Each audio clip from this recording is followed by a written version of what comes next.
Olá, mulheres poderosas, mulheres lindas, princesas do Senhor.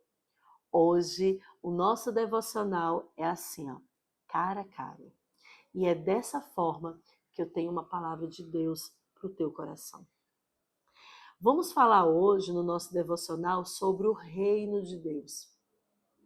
Jesus, em sua vinda à terra, em todos os seus discursos e milagres, ele trouxe a nós com clareza o que é o reino de Deus. A intenção é trazer em nós esse resgate, porque desde o princípio nós fomos projetados, criados, formados para viver o reino de Deus.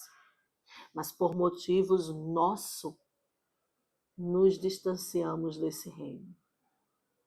E Jesus veio para resgatar esse reino em nós e nos mostrar de que nós fomos projetados para viver o reino de Deus. E vamos lá.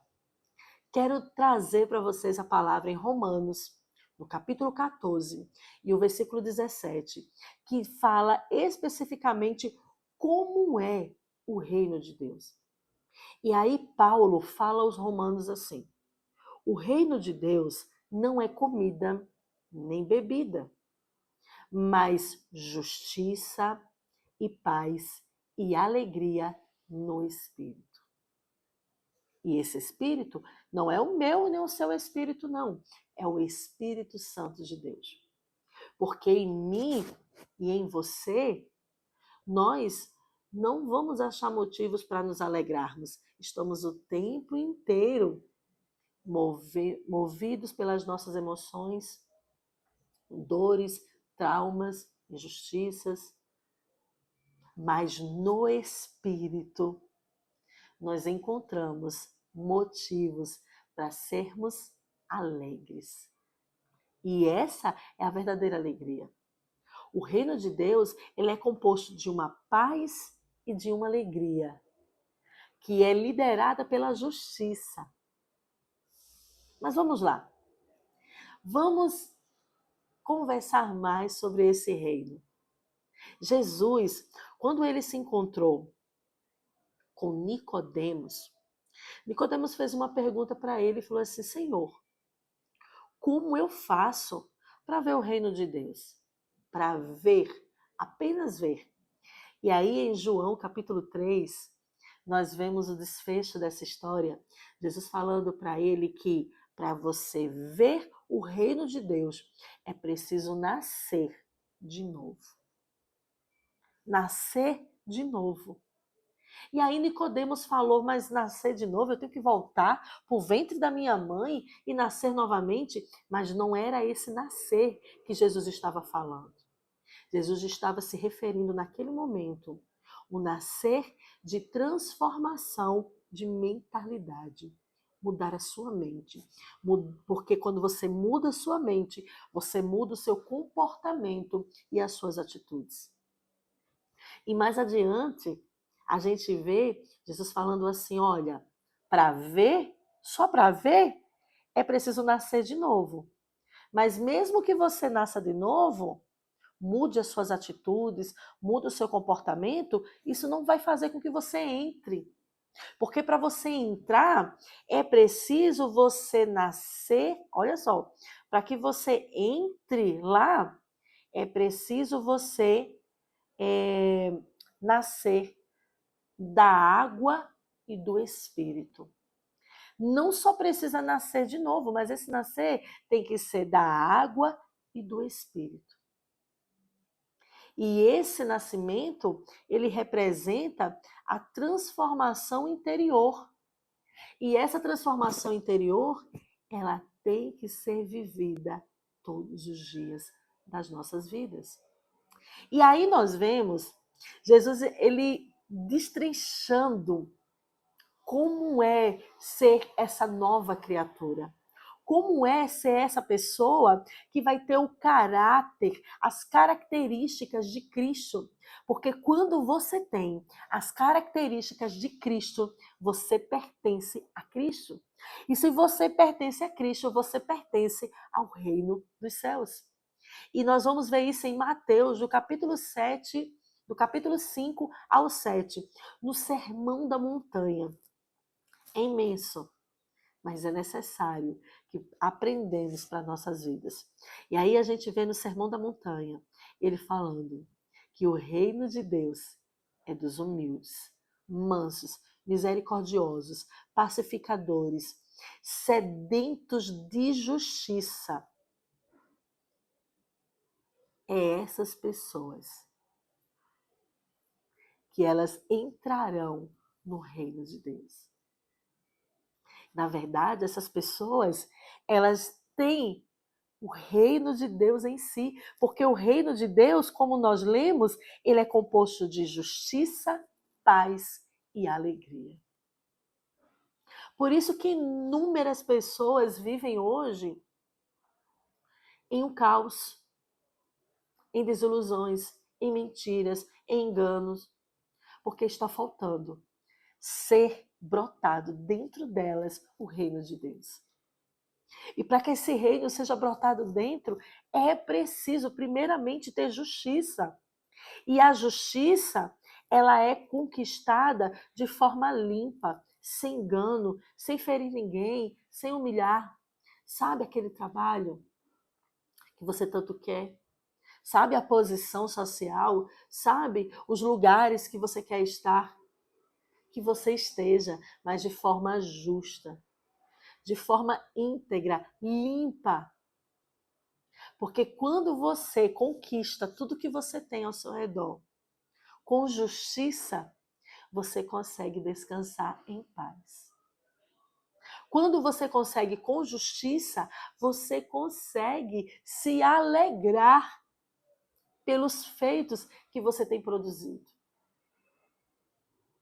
E aí, a paz é o verdadeiro descanso. Descanso de que você está fazendo tudo conforme o Senhor quer na tua vida. Alegria, você vai se alegrar porque você sabe que os seus maiores ganhos não são terrenos, mas os seus maiores ganhos são espirituais, são celestes. Vem de lá do céu. Por que eu trouxe essa palavra aqui para vocês? É porque estamos o tempo inteiro procurando céus. Quando a gente lembra do céu, a gente lembra de alegria, a gente lembra de paz, a gente lembra de gozo. Gozo é alegria. Mas estamos procurando lugares favoráveis. Estamos procurando lugares que tenham paz. Gritamos o tempo inteiro dentro de casa, no trabalho, eu quero paz, eu quero sossego. Mas nos esquecemos que esse céu, esse reino de Deus, primeiramente, ele precisa ser em nós. Nós precisamos ser o reino de Deus. Nós precisamos ser justos, nós precisamos ter paz, nós precisamos ter alegria no espírito. Porque se temos as características de Deus, se temos a característica dele, nós estamos nele. E se estamos nele, nós somos nova criatura. Se estamos nele, tudo que é dele também é nos dado. E ele nos prometeu isso como herança. Imagina só, você tem a herança de Deus. Jesus, ele nos proporcionou isso. Jesus, ele é a porta que nos proporcionou um pedacinho do céu e nos proporcionou essa herança. E quando eu falo um pedacinho do céu, é porque se você tem justiça, se você tem paz, se você tem alegria, você tem um pedacinho do céu em você. Agora imagina uma coisa. Imagina um pedacinho do céu em você e você na terra. Você na terra sendo um pedacinho desse céu. Olha o que pode acontecer. Sabe o que acontece? Transformações onde você chegar. Não é você que tem que ir atrás de mudanças e transformações. Não é você que tem que correr atrás de lugares prósperos. Não é você que tem que correr atrás de pessoas que vai te favorecer. Não é você que tem que correr atrás de lugares que vão te proporcionar luxúria, que vão te proporcionar valores. Você tem que ser o lugar de prosperidade. Você tem que ser o lugar de paz. Você tem que ser abrigo. Você tem que ser o lugar aonde vai transmitir luz. Você tem que ser o lugar onde vai dar sabor à terra. Vocês entendem o que eu estou falando sobre isso? Você é o lugar de transformação. Aonde você chega, algo diferente tem que acontecer naquele lugar. Onde você está, a palavra diz que aonde você coloca a planta do seu pé, prosperará. Mas o quanto disso você tem tomado posse para você? Porque não é Deus que faz com que você acredite em tudo isso. Tem pessoas que estão falando assim, eu estou esperando que Deus coloque essa fé no meu coração. É você que tem que decretar isso para você. Porque a parte dele ele já fez. Ele veio, morreu na cruz do Calvário e já te entregou este poder e essa autoridade. O que resta de mim e de você é tomarmos à força esse acesso. A Bíblia diz que o reino de Deus é tomado à força. Sabe o que quer dizer isso? Quer dizer que não vai ser fácil. Quer dizer que o seu corpo, a sua mente, eles não vão correr para o reino de Deus. Você não vai ter paz de uma hora para outra. Você não vai ser justa. Você não vai ter alegria de uma hora para outra. Tudo isso vem de forma ali, ó, a força. Você precisa querer, você precisa se autoimpulsionar, você precisa ir atrás para ser manso, para ter temperança, para ter amor, para ser uma pessoa conforme as características de Cristo. É preciso que você vá atrás. É preciso que você se mova para isso. O convite, através desse devocional, é que você, mulher, seja o reino de Deus no lugar onde você está.